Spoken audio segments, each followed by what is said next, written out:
Assalamualaikum warahmatullahi wabarakatuh. Hari ini kami akan membuat pembentangan untuk subjek metodologi dakwah berkenaan dengan tajuk pengertian dakwah dan kepentingannya. Ahli kumpulan kami ada dua orang, iaitu saya sendiri Muhammad Arif bin Muhammad Syahidin A169650 dan sahabat saya Muhammad Nazmi bin Nazim A167850. Pengenalan dakwah. Tanggungjawab dakwah adalah tanggungjawab setiap individu Muslim, di mana para pendakwah perlu memberi penjelasan dan pemahaman yang menyeluruh tentang Islam supaya dakwah yang dibawa mampu menyelesaikan pelbagai masalah kerutuhan akhlak dan akidah. Pendakwah juga perlu mengajak manusia kembali kepada amar ma'ruf nahi munkar, dan mereka juga perlu melengkapkan diri dengan pelbagai kemahiran dan kelebihan mengikut keperluan masyarakat kini yang sentiasa terdedah kepada perkara-perkara yang merosakkan jasmani, emosi, rohani dan intelek. Pada zaman sekarang, banyak cabaran yang menyebabkan keimanan manusia itu tergugat dan kepakaran para pendakwah itu tercabar.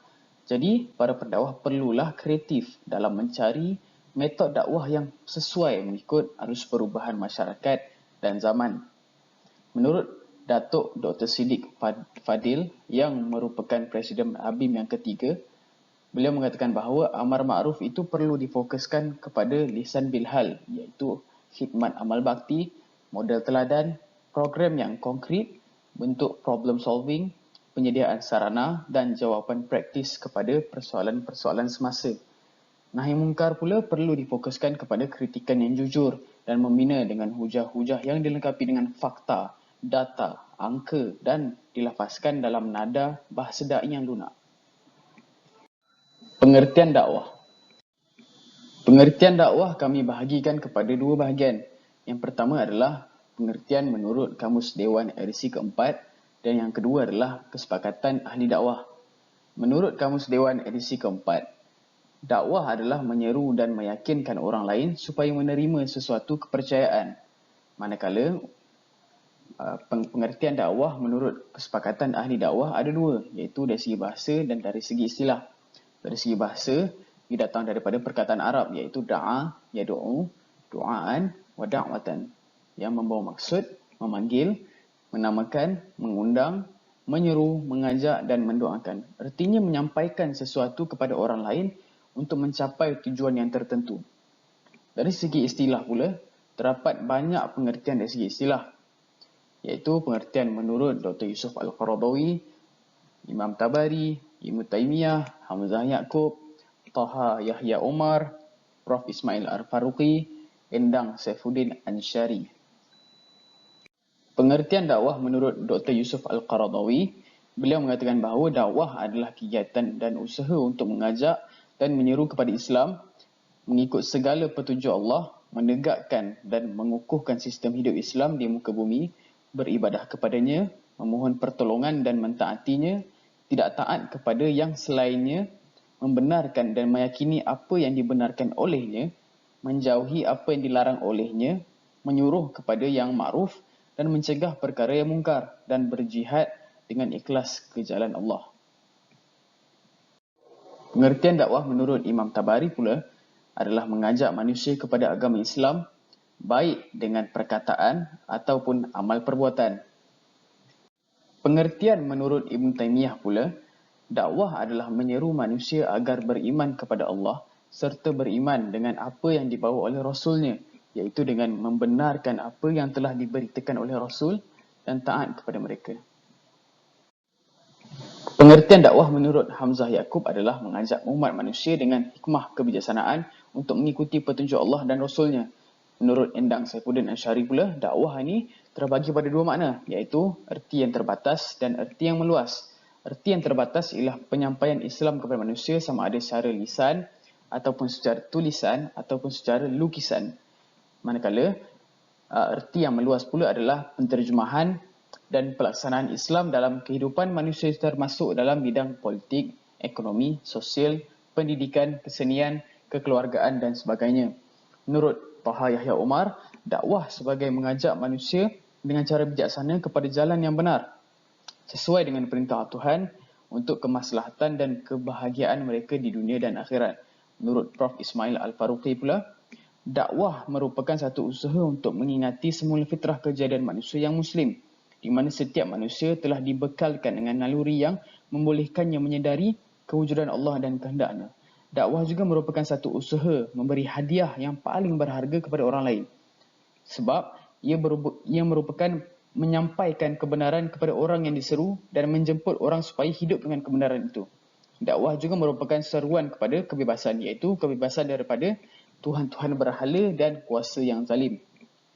Jadi dapat disimpulkan bahawa dakwah ini membawa maksud mengubah masyarakat dari satu keadaan ataupun situasi kepada keadaan yang lebih baik daripada segala aspek kehidupan. Hal ini bertujuan untuk merealisasikan ajaran Islam yang dibawa oleh Rasulullah SAW dalam kehidupan seharian, sama ada secara peribadi, keluarga maupun masyarakat. Dakwah juga dapat difahami sebagai satu kegiatan yang dijalankan oleh segolongan manusia untuk menyeru manusia kepada mentaati Allah dan Rasulullah, di samping menegah manusia daripada melakukan kemungkaran serta menyeru manusia yang melakukan kemungkaran agar kembali ke jalan yang benar. Dalil dakwah. Di dalam Al-Quran dan hadis Rasulullah SAW terdapat banyak ayat yang memerintahkan agar umat Islam sentiasa menggerakkan dan menggiatkan usaha-usaha pembinaan ummah melalui aktiviti dakwah agar ajaran Islam sentiasa berdiri tegak dan diamalkan oleh umat manusia. Dan apa yang kami dapat keluarkan adalah 2 dalil daripada Al-Quran dan 2 dalil daripada hadis. Dalil yang pertama adalah daripada surah An-Nahl ayat 125. A'udzu billahi minasy syaithanir rajim. Ud'u ila sabili rabbika bil hikmati wal mau'izatil hasanah wajadilhum billati hiya ahsan. Inna rabbaka huwa a'lamu biman dhalla 'an sabilihi wa huwa a'lamu bil muhtadin. Serulah ke jalan Tuhanmu wahai Muhammad dengan hikmah, kebijaksanaan dan nasihat pengajaran yang baik, dan berbahaslah dengan mereka yang engkau serukan itu dengan cara yang lebih baik. Sesungguhnya Tuhanmu dialah jua lebih mengetahui orang-orang yang sesat daripada jalannya, dan dia jualah yang lebih mengetahui akan orang yang mendapat hidayah petunjuk. Dalil yang kedua pula adalah daripada surah Ali Imran ayat 104. A'udzu billahi minasy syaithanir rajim. Wal takum minkum ummatun yad'una ilal khairi wa ya'muruna bil ma'rufi wa yanhauna 'anil munkar wa ulaika humul muflihun. Dan hendaklah ada di antara kamu satu puak yang menyeru berdakwah kepada kebajikan, mengembangkan Islam, dan menyuruh berbuat segala perkara yang baik, serta melarang daripada segala yang salah, buruk dan keji. Dan mereka yang bersifat demikian ialah orang-orang yang berjaya. Dalil yang ketiga pula adalah hadis yang diriwayatkan oleh Abdullah bin Amru, berkata Rasulullah SAW bersabda, "Ballighu anni walau ayah." Sampaikanlah kalian daripada aku walaupun sepotong ayat. Dalil yang terakhir adalah hadis yang diriwayatkan oleh Abi Sa'id Al-Khudri radhiyallahu anhu, berkata, aku mendengar Rasulullah SAW bersabda, an Abi Sa'id Al-Khudri radhiyallahu anhu qala, sami'tu Rasulullah SAW yaqulu, man ra'a minkum munkaran falyughayyirhu biyadihi, fa in lam yastati' fa bilisanihi, fa in lam yastati' fa biqalbihi, wa dhalika adhaful iman. Barang siapa yang melihat kemungkaran, maka hendaklah ia mengubahnya dengan tangannya, iaitu kekuasaan. Apabila dia tidak sanggup, dengan lidahnya, nasihat. Apabila ia tidak kuasa, maka dengan hatinya. Dan itulah selemah-lemah iman. Baik, seterusnya saya Nazmi akan menerangkan berkaitan dengan kepentingan dakwah. Jadi kesepakatan ulama ahli dakwah telah membahagikan kepentingan dakwah kepada 3 aspek, iaitu yang pertama aspek politik, yang kedua aspek ekonomi, yang ketiga aspek sosial. Kita tahu kepentingan dakwah ini banyak, tapi saya telah membahagikan kepada 3. Jadi yang pertama, kepentingan daripada aspek politik, iaitu keunggulan kepimpinan yang berwawasan tinggi. Sebagai contoh, idola kita iaitu ikutan kita Nabi SAW dikenali sebagai seorang yang cerdik dan bijaksana. Keteguhan baginda dalam memimpin sememangnya diakui melalui sifat kebijaksanaannya. Contohnya apabila berlaku yang banjir besar di Mekah. Ini telah menyebabkan kerosakan daripada Kaabah. Lantaran itu, usaha untuk pembaikan dan membaik pulih telah dilaksanakan. Jadi apabila dia melalui kisah ini, perselisihan pendapat di kabilah-kabilah Arab berlaku dalam menentukan siapakah yang layak untuk memikul meletakkan Hajarul Aswad ke tempat asal. Keadaan bertambah rumit apabila semua orang berebut. Jadi Rasulullah SAW dilantik untuk menghakimi konflik tersebut sebab Rasulullah ini dikenali sebagai seorang cerdik, bijaksana, adil. Jadi dalam menyelesaikan masalah yang berlaku, Rasulullah telah menghamparkan sehelai kain dan diletakkan Hajar Aswad di atasnya. Seterusnya baginda memanggil setiap wakil daripada kabilah tersebut untuk memegang setiap penjuru kain. Jadi kain tersebut diangkat sehingga menghampiri ke tempat asalnya. Kemudian baginda sekali lagi mengangkat dan meletakkan Hajar Aswad ke tempatnya. Tindakan Rasulullah ini diterima baik oleh semua pihak.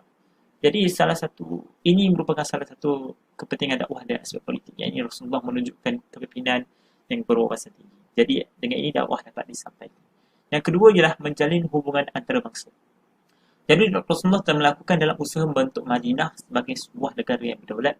Rasulullah telah menghantar perutusan surat dan wakil-wakil baginda ke negara tertentu sebagai wakil kedutaan negara Madinah.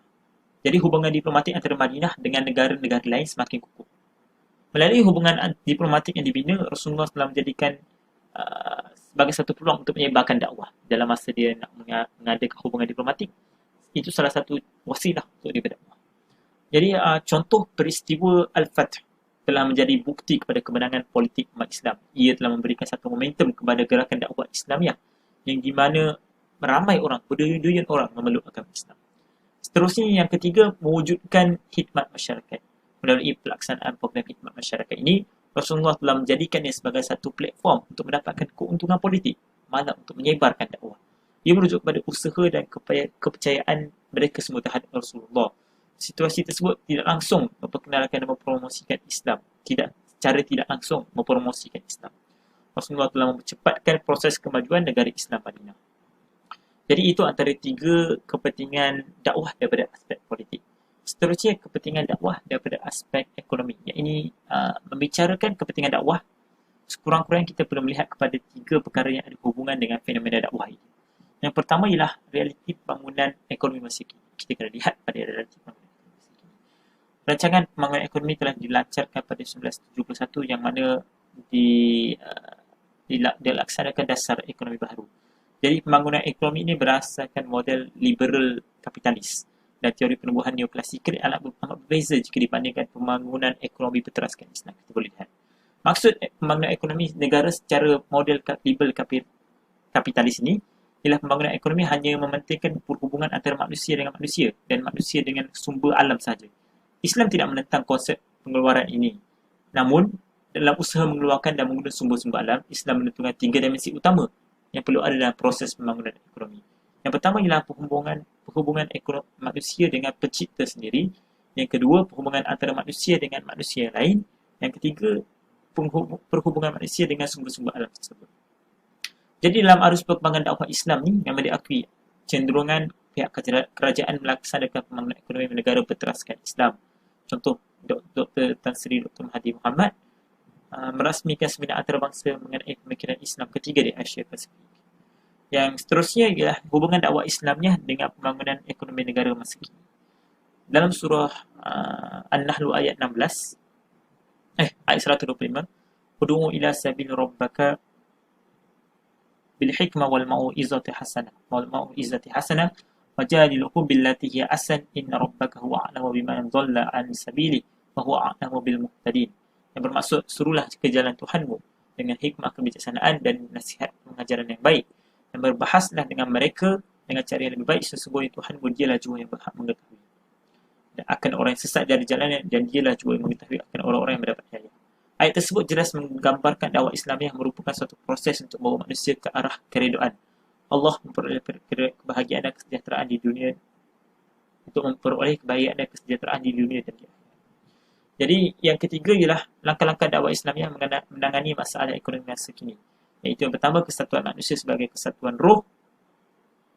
Yang kedua, kekuasaan Allah meliputi semua aspek kehidupan manusia dan masyarakat sehingga tidak sedikit pun berlaku pembahagian kuasa antara Allah dan makhluk. Yang ketiga, ketaatan kepada Allah dan segala tuntutannya yang berkaitan dengan hidup masyarakat yang bernegara.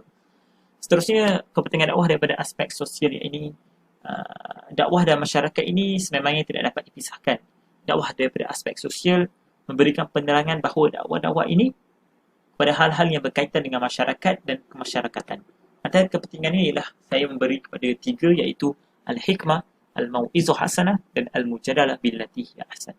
Al-hikmah ialah berasal dari perkataan bahasa Arab yang bermaksud pengetahuan tentang kelebihan sesuatu perkara dengan ilmu yang paling baik, ilmu dan kefahaman. Daripada sudut istilah pula ialah pelbagai pengertian yang diberikan oleh para ulama, antaranya percakapan yang benar, selaras dengan realiti jiwa pada masa ini.